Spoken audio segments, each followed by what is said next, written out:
Добро утро и од мене, јас сум Кристина Атовска, а оваа прва тема во утринскиот брифинг ќе ја посветиме на женските права, но не на од оној аспект од кој што сите зборуваме непосредно пред празникот на борбата на женските права, туку од една малку поинаква перспектива. На моје задоволство со мене во студиото е подполковник Билјана Николовска, припадничка на армијата на нашата држава. Добре дојдовте во студиото на утрински брифинг. Добре ве најдов и ви благодарам многу за поканата.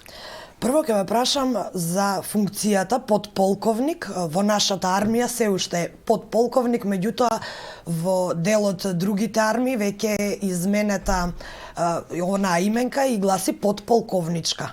Како е кај нас? Се уште ви се обраќаат со подполковник? Да, кај нас се уште сепак има некои правила и процедури кои што во моментот се уште важат, меѓутоа тоа не значи дека во иднина нема да се променат. Во секој случај во нашата армија работиме на интегрирање на родовата перспектива, така што дел од тоа сигурно во иднина ќе биде и оваа проблематика.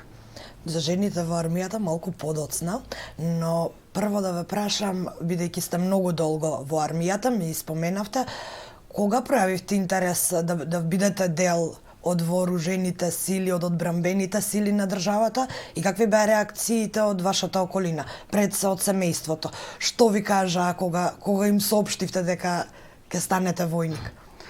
Јас пред се војничката професија не ми беше непозната, затоа што јас потекнувам од такво семејство. Мојот татко беше воено лице и да кажам едноставно порасна во таа војничка средина. И меѓутоа, за да се биде професионалец во армијата, не треба само желба, туку треба и труд, треба вложување во знаењето пред се, истрајност и голема мотивираност.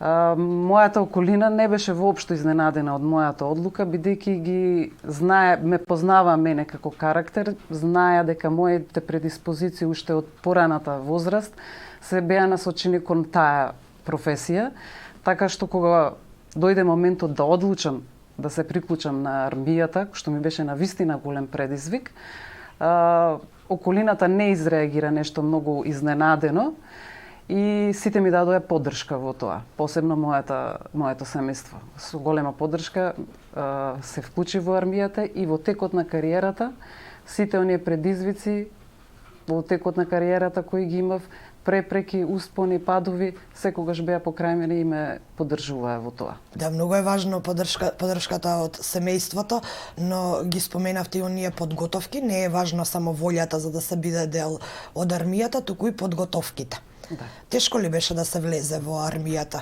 Што се требаше да направите за да влезете во армијата? Какви норми исполнувате и ве гледаа ли со, можам да кажам, одреден вид на подценување само за тоа што сте жена, па барем во онаа физичка смисла на исполнување на нормите за влез во армијата?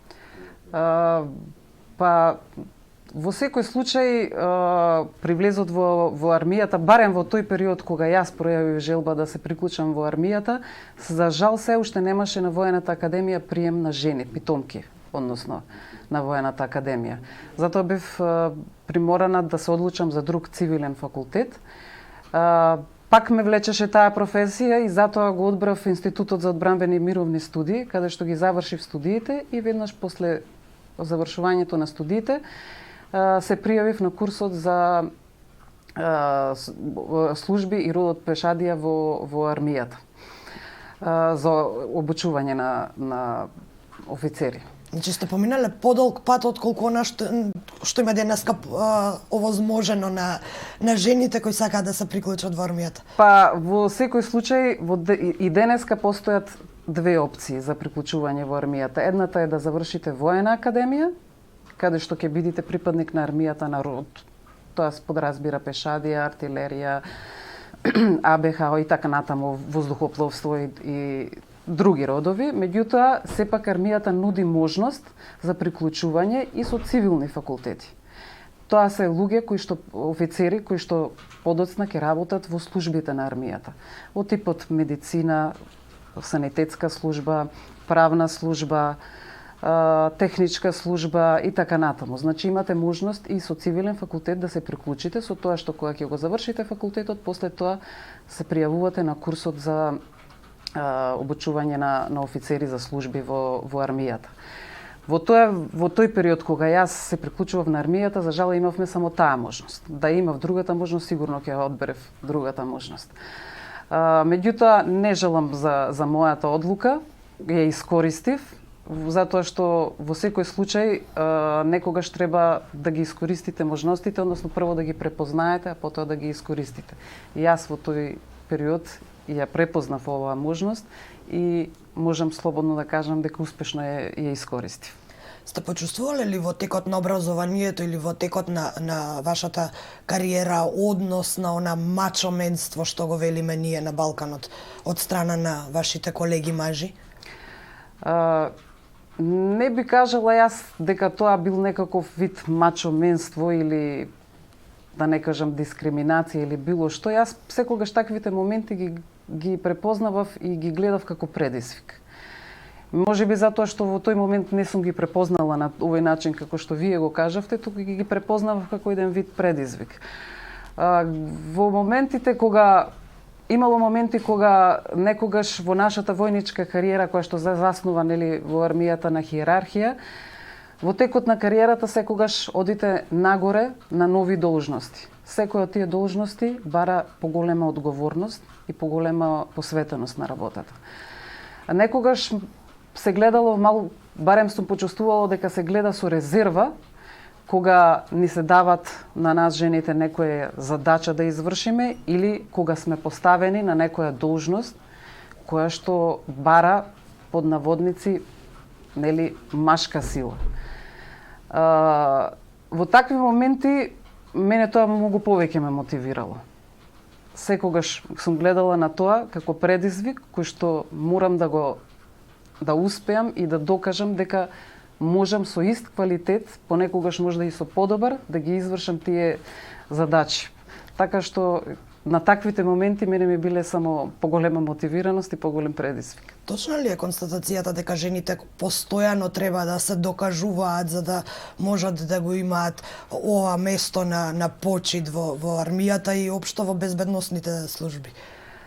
Па на почетокот на кариерата можам да потврдам дека да, така беше, дека како што кажа, во одредени ситуации, односно за да се докажеш дека сепак можеш на ист начин да ги извршуваш задачите со ист квалитет, требало повеќе да вложувам труд од моите колеги.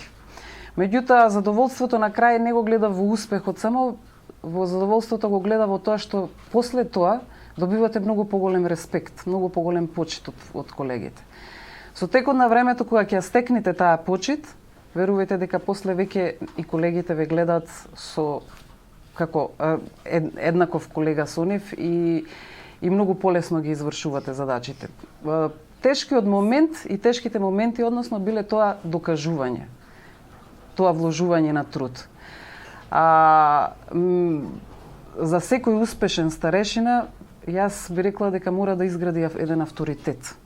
А тој авторитет се гради со професионалност која вклучува пред се знаење, лојалност која е многу битна за нас која носиме униформата, упорност, истрајност, посветеност на работата.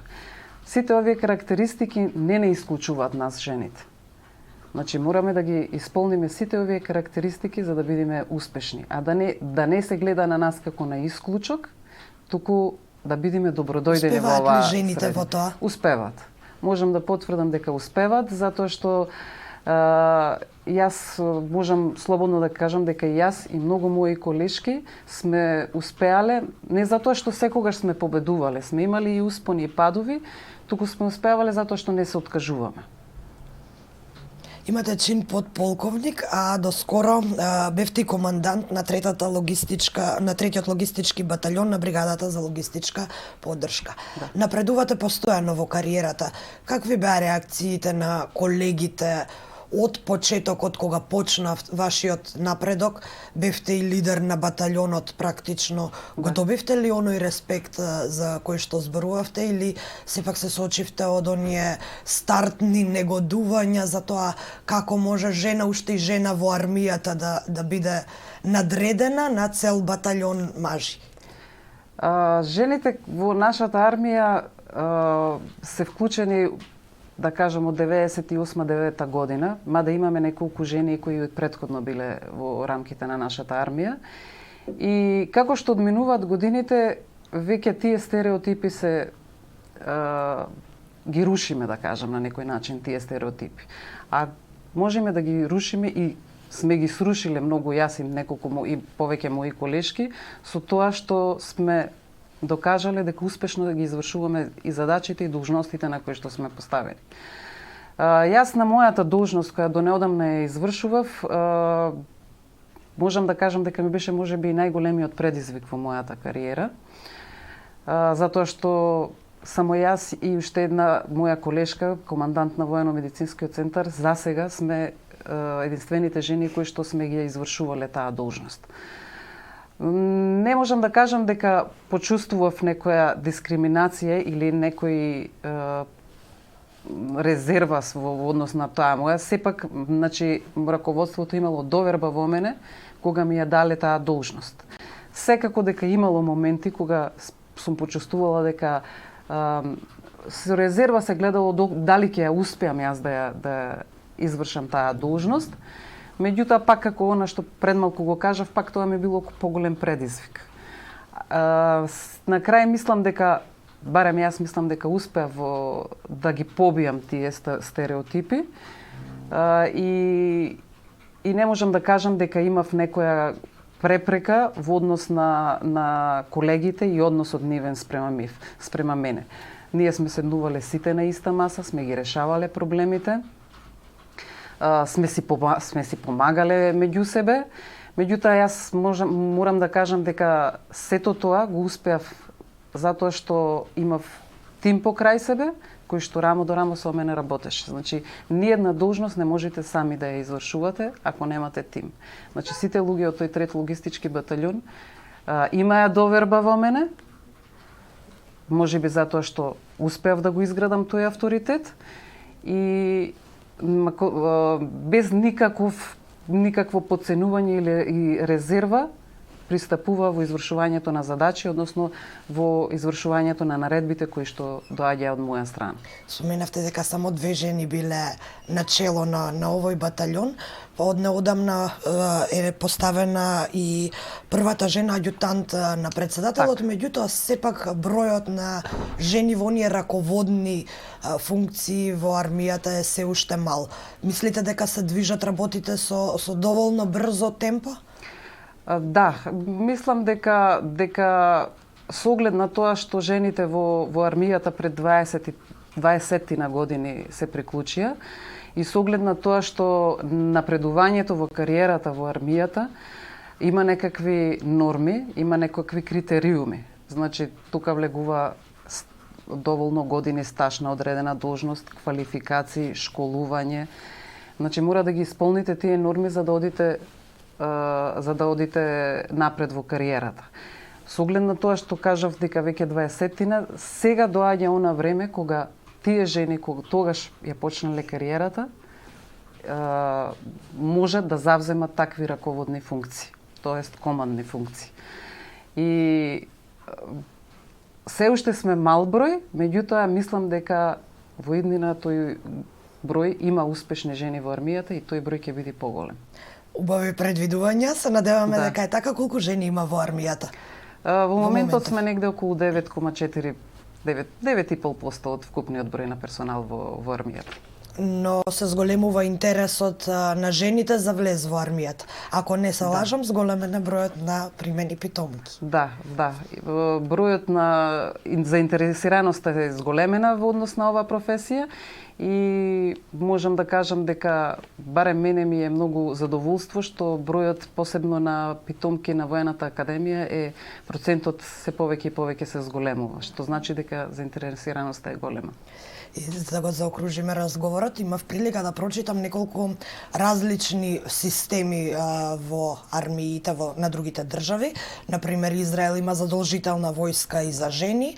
Британците се фалат, односно британките се фалат дека се на најдобра позиција во однос на еднаквоста, а дел од скандинавските држави воведуваат заеднички соби за мажи и жени. Од овие од крајност во крајност, каде сме ние, како го оценувате нашиот систем на кариера внатре во армијата, но ве прашувам и за односите меѓу луѓето, дали се на ниво на кое што треба да бидат и со овие актуелни правила кои ги имаме сега? Па во нашата армија, значи интегрирањето на родовата структура, односно на родовата перспектива, посебно сега со зачленувањето на НАТО, нас ни е една и од стратешките цели, резолуцијата 1325 на Обединетите нации.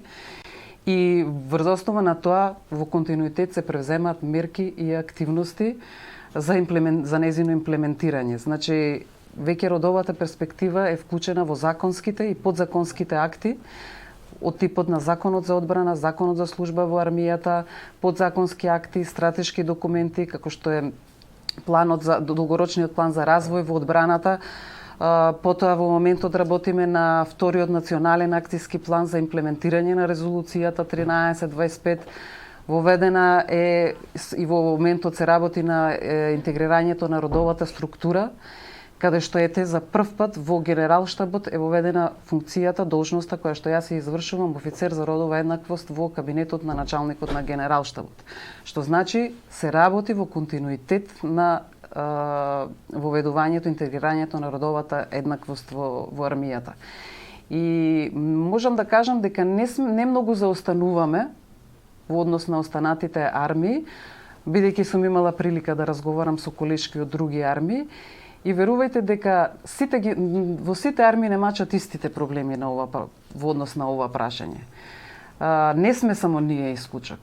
Дури и во многу помодерни и поразвиени држави, во нивните армии се случуваат со исти проблеми, дури и можам да кажам и полоши.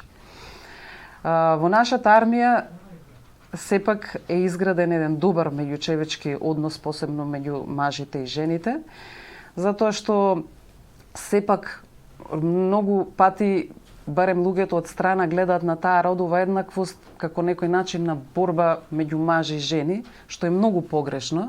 Сепак тоа е давање на можност и на жените и на мажите да го работат она што го сакат, што можат и за што се квалификувани. И можам да кажам слободно дека во нашата армија имаме доста напредок на тоа во однос на ова прашање и се уште работиме во интегрирањето на оваа родова перспектива. Меѓутоа, со оглед на тоа што веќе ја спомнавте, нели, некои ги спомнавте од некои армиите, со оглед на тоа што и ние сме доста мала држава, а жените се скоро 50% од населението, во однос на одбраната, нерационално би било ако не ги искористиме 100% од можностите кои ги имаме. Така што, ако сме ние 50%, навистина мислам дека треба да се искористат сите капацитети односно во однос на човечките ресурси во однос на секторот одбрана. Дури и во Индија, која важи за една од најозгласените држави што се однесува до правата на жените, пред неполн месец донесе, односно судот нивни одлучи дека жените во армијата смеат да добијат унапредување, нешто што до сега не беше случај. И за крај уште да ве прашам и за НАТО, дали дел од ова поместување се должи на нашето приближување кон НАТО, или сметате дека ова е само природен тек на настаните глобални кои и со и без НАТО сепак Македонија ќе морала да се придржува? Па, мислам дека нашата армија уште многу поодамна докажа дека е подготвена и има капацитети и е компатибилна и интероперабилна со останатите држави членки на НАТО.